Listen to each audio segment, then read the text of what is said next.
Friends எல்லாம் எப்படி இருக்கீங்க? இன்றைக்கி என்ன பார்க்க போகிறோன்னா பருப்பு கோலா உருண்டை குழம்பு வைக்க போகிறோம். வாங்க எப்படி செய்யணும் பார்க்கலாம். நான் வந்து எப்பொழுதுமே வந்து எண்ணெயில் பொரித்து தான் செய்வேன் அந்த கோலா உருண்டையை. இன்றைக்கி வந்து அப்படியே வெறுமனே பச்சையாகவே குழம்புல சேர்க்க போகிறோம். எப்படி செய்கிறோன்னு பார்க்கலாம். நீங்களே எனக்கு கூட இருந்து சேர்ந்து பாருங்கள்.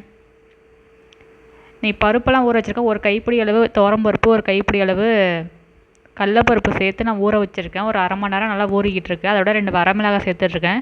காலைல 9 மணி தான் ஆகுது. என்ன வெயில் கொளுத்து எடுக்குது பாருங்கள், செம்ம வெயில். காலைல நான் சாப்பிடும்போது மணி 11 12 மணி ஆயிடுச்சு. நான் சமைச்சு தான் காலையிலே கோலா உருண்டை குழம்பு சாப்பாடு வடித்து தான் சாப்பிட்டோம். எல்லாம் ரெடி பண்ணி வச்சுருக்கேன். குழம்புக்கெல்லாம் நான் ரெடி பண்ணி வச்சுருக்கேன். இப்போ தாளிச்சிடலாம். ஒரு கடாயை வச்சுட்டு எண்ணெய் சேர்த்துட்டு கடுகு சேர்த்துருக்கேன். ஒரு ஸ்பூனு கடுகு, ஒரு ஸ்பூன் வந்து வெந்தயம், அப்புறம் சின்ன ஜீரகம் வந்து ஒரு அரை ஸ்பூன் வந்து ஜீரகம் சேர்த்துருக்கேன். எல்லாம் நல்லா பொரிஞ்சோடனே வெங்காயம் வந்து பொடியாக கட் பண்ணி வச்சுருக்கேன். சின்ன வெங்காயம் தான் சேர்க்கணும். சின்ன வெங்காயம் சேர்த்தா நல்லாயிருக்கும் டேஸ்ட்டு. அதெல்லாம் சின்ன வெங்காயம் தான் நான் சேர்த்துருக்கேன். சின்ன வெங்காயம் சேர்த்து நல்லா வதக்கிக்கலாம். பொன்னிறமும் ஆகட்டும், அது வரைக்கும் நல்லா வதக்கிக்கலாம்.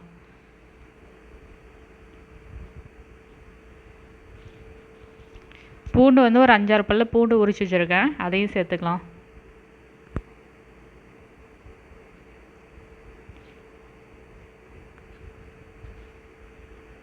ஒரு 5 பல் பூண்டு, அதையும் சேர்த்து நல்லா எண்ணெயிலேயே நல்லா வதக்கிக்கலாம்.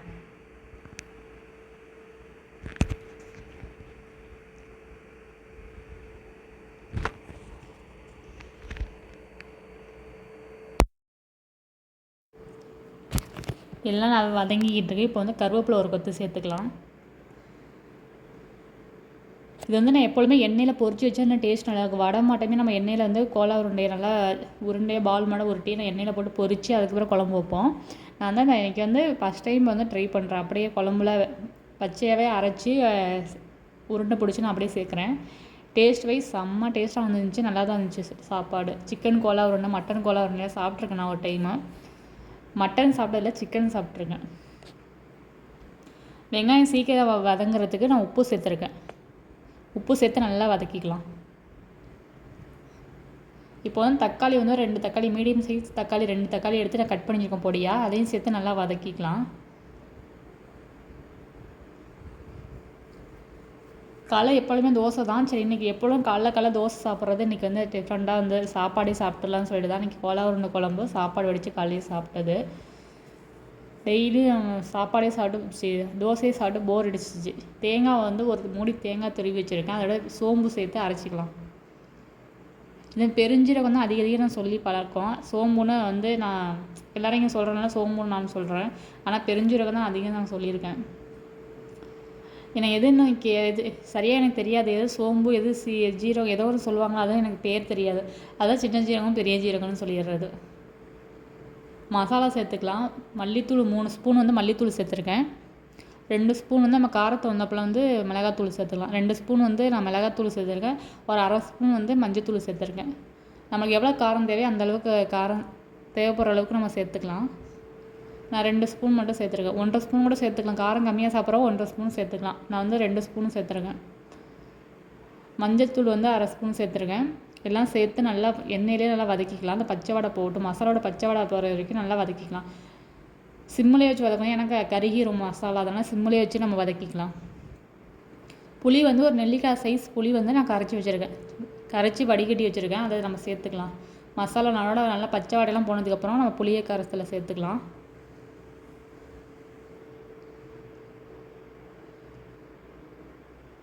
இப்போ புளி தண்ணி சேர்த்துக்கலாம். நம்ம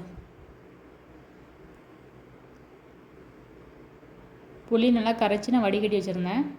சேர்த்து நல்லா கிண்டி விட்டு மசாலா நல்லா கரையிற அளவுக்கு நல்லா கிண்டி விடலாம். நம்ம எவ்வளோ தண்ணி தேவையோ இப்போ சேர்த்துக்கலாம். நம்ம கொஞ்சம் தண்ணி அதிகமாக சேர்த்துக்கணும். ஏன்னா அந்த உருண்டை நம்ம போடும்போது உருண்டை நல்லா தண்ணி இழுத்துக்கும்.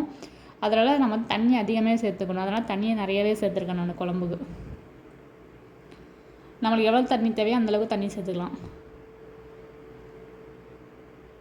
இன்னும் கூட கொஞ்சம் சேர்த்துக்கலாம். அதனால் கொஞ்சம் சேர்த்துக்கிட்டேன். இன்னமும் கொஞ்சம் சேர்த்துக்கிட்டேன் தண்ணி.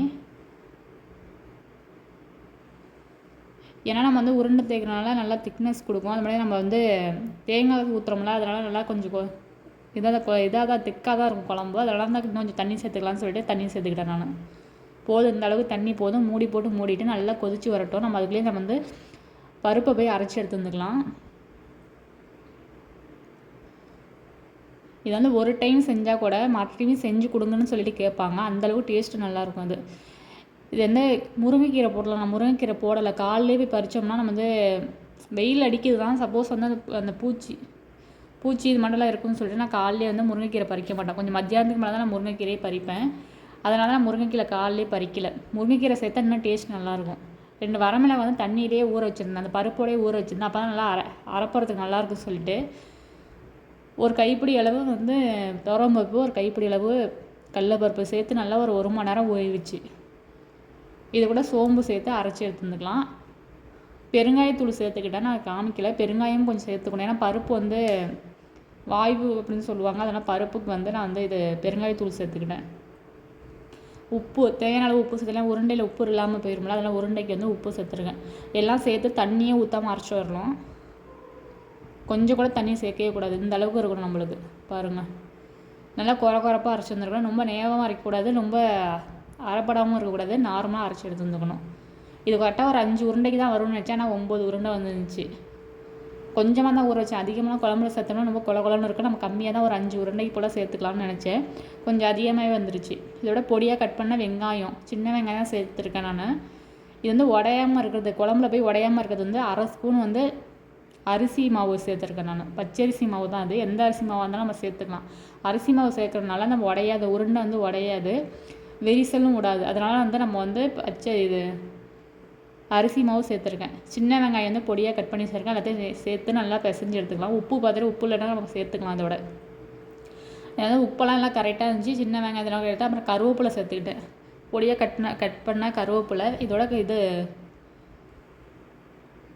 கீரையே சேர்த்துக்கலாம். கீரை இல்லாதனால நான் கீரை சேர்க்கல. கருவேப்பிலை மட்டும் சேர்த்துட்டேன். இதெல்லாம் எங்கள் அம்மாவை கேட்டு வாங்கி சாப்பிடுவோமா, அந்த கோலா உருண்டை குழம்பு வைமான்னு சொல்லி கேட்டு வாங்கி சாப்பிடுவேன். ஏன்னா அந்த கோலா உருண்டை குழம்பு எனக்கு ரொம்ப பிடிக்கும். அதிகம் வந்து எதனால செய்கிறாங்கன்னா, கிராமத்து சைடு காயெல்லாம் இல்லாத காரணத்தினால இந்த நேரத்தில் நிறைய செய்வாங்க அந்த குழம்பு. நான் கேள்விப்பட்ட வரைக்கும் இப்போ செய்வாங்க. சரி காய் இல்லை, நம்ம கோலா உருண்டை குழம்பே பருப்பு இருக்குல்ல, நம்ம ஊற வச்சு இன்றைக்கி கோலா உருண்டை குழம்பு வச்சுருவோம்னு சொல்லிட்டு வைப்பாங்க. எனக்கு தெரிஞ்ச அளவுக்கு. மற்றபடி எப்படி வைப்பாங்கன்னு தெரில. எனக்கு தெரிஞ்ச அளவுக்கு இப்படி சொல்லியிருக்காங்க. 2-3 பேர் மேலே சொல்லியிருக்காங்க வைக்கும்போது. அதை வச்சு நான் சொல்கிறேன். இது சின்ன பாலாக ஒரு நெல்லிக்காய் சைஸ் அளவுக்கு சின்ன பாலாக, நெல்லிக்காய் கூட இல்லை, லெமன் சைஸுக்கு வந்து உருண்டை பிடிச்சி நம்ம வச்சுக்கணும். நல்லா கொஞ்சம் கூட விரிசல் இல்லாமல் நல்லா உருண்டை நல்லா பிடிச்சிக்கணும். இது சொல்ல தெரில எனக்கு. உருண்டை நல்லா பிடிச்சிட்டு ஒரு தட்டில் மாற்றிக்கலாம். குழம்பு நல்லா கொதிச்சதுக்கப்புறம் தேங்காயெல்லாம் ஊற்றுனதுக்கப்புறம் தான் லாஸ்ட்டில் நம்ம உருண்டையை சேர்க்க போகிறோம். எல்லா உருண்டையும் பிடிச்சிட்டோம் பாருங்கள். 9 உருண்டை இருக்குது. சூப்பராக இருக்குது பாருங்கள். இதே சிக்கன் கோலா உருண்டைலாம் இன்னும் நல்லாயிருக்கும். ஒரு நாளைக்கு நான் வந்து சிக்கன் கோலா உருண்டை குழம்பு வச்சு காமிக்கிறேன். குழம்பும் நல்லா கொதிச்சிக்கிட்டு இருக்குன்னு நினைக்கிறேன். ஏன்னா வெளில வாசனை நல்லா வருது. அந்த வெந்தய ஸ்மெல் வந்து இந்த குழம்புல இறங்குறதுனால நல்லா அந்த வாசனை வருது. வெந்தய ஸ்மெல் வாசனை நல்லா வருது. இப்போ வந்து தேங்காய் அரைச்சி வச்சுருக்கோம்னா அதை சேர்த்துக்கலாம் அந்த குழம்போட. எனக்கு மனசில் எவ்வளோ கஷ்டம் இருந்தாலும் வீடியோ போடுறதுனால கொஞ்சம் ஹாப்பினஸ், நல்லா சந்தோஷமாக இருப்பேன். ஃபஸ்ட் டைம் எங்கள் வீட்டில் ஒரு ஃபங்க்ஷன் நடக்கும்போது நான் இல்லாத ஒரே டைம் வந்து இந்த டைமு தான். எல்லா ஃபங்க்ஷனுக்கும் அட்டன் பண்ணிடுவேன். இந்த டைம் வந்து நான் எல்லாம் போகவே முடியல. ஃபீல் பண்ணுறேன், ரொம்ப ஃபீல் பண்ணுறேன். என் ஃபேமிலி ரொம்ப மிஸ் பண்ணுறேன். எங்கள் அக்கா பையனுக்கு ஃபஸ்ட்டு பிறந்தனால என்னால் கலந்துக்க முடியல. ரொம்ப ஃபீல் பண்ணுறேன். ரொம்ப கஷ்டமாக இருக்குது மனசுக்கு எனக்கு. இல்லை, அவன் கூடயே நான் இருந்துட்டு, அவன் கூட பிறக்கிற அன்றைக்கி கூட நான் வந்து டெலிவரி ஆகிற அன்றைக்கி கூட நான் இருந்தேன். இந்த நேரத்தில் நான் பிறந்தநாள் போது போக முடியலன்னு ரொம்ப கஷ்டமாக இருக்குது எனக்கு. கண்டிப்பாக நான் வந்து 2 வாரம் கழித்து கண்டிப்பாக வருவேன். போய் அவனை பார்க்கணுன்னே ஊருக்கு நான் கண்டிப்பாக போகணும். அவன் கண்ணுக்குள்ளேயே நிற்கிறான். எப்படா அவனை பார்க்கணுன்னு நினச்சிட்டே இருக்கேன் நான். தேங்காய் சேர்த்து நல்லா கிண்டி விட்டு நல்லா கொஞ்சம் ஒரு 2 கொதி வந்ததுக்கப்புறம் நம்ம உருண்டையை சேர்த்துக்கலாம். உண்மையிலே ஃபேமிலி பக்கத்தில் இருக்கிறது ஒரு மாடம், தூரமாக இருக்கிறது ஒரு மாடம். இவ்வளோ தூரத்தில் வந்துட்டு என் தம்பியை பார்க்க முடியல, ஃபேமிலியை பார்க்க முடியலன்னு ரொம்ப ஃபீல் பண்ணுறேன் நான். வீட்டில் எல்லாருமே அக்கா வீட்டுக்கு போயிட்டாங்க. ஃபேமிலி மொத்தமாக அக்கா வீட்டுக்கு போயிட்டுருக்காங்க. அக்கா வீட்டில் தான் இருக்காங்க. அம்மாலாம் ரொம்ப ஃபீல் பண்ணி அழுதுட்டாங்க. காலைல நீ வர முடியலையே அப்படின்னு. என்ன பண்ணுற, நம்மளோட சூழ்நிலை அப்படி இருக்குது, போக முடியல. கண்டிப்பாக வந்து ஒரு 2 வாரம் கழிச்சு 3 வாரம் கழிச்சு கண்டிப்பாக ஊர் கிளம்பிடுவேன். குழம்பு நல்லா கொதிச்சு வந்துட்டுருக்கு. இப்போ வந்து கோலா உருண்டையை சேர்த்துக்கலாம். இன்னும் முருங்கைக்கீரை போட்டிருந்தா பார்க்கவே கலர்ஃபுல்லாக சூப்பராக இருக்கும். முருங்கைக்கீரை நம்ம போடாதனால ஒரு மாதிரியாக தான் இருக்கும். முருங்கைக்கீரை சேர்த்தா இன்னும் டேஸ்ட் நல்லாயிருக்கும். இப்போ வந்து ஒன்று ஒன்றா உள்ளே இறக்கி நல்லா குளிக்கட்டும் குழம்புலையே கோலா உருண்டைக்கெல்லாம்.